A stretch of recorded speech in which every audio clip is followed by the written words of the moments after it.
तोरा बिना जियब कैसे है,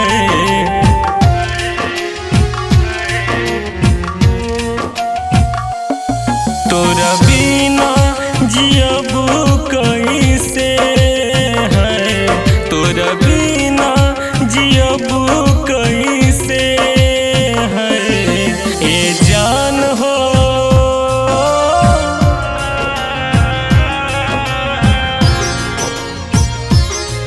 ए जान हो रहबू कैसे, ए जान हो रहबू कैसे।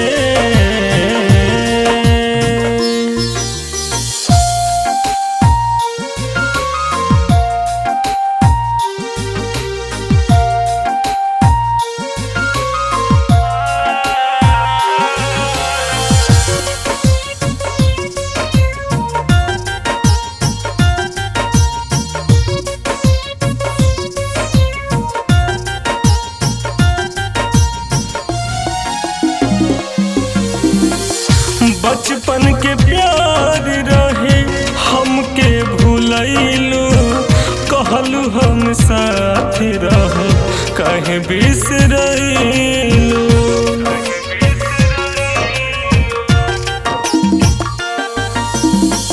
प्यार तोर से कितना रहे कैसे बताए, चल दिहलू गोरी तू कैसे समझाए।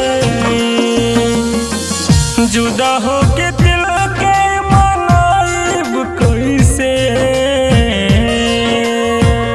जुदा हो के दिल के मनाइब कैसे। ए जान हो जियब कैसे, जान हो रहबू कैसे।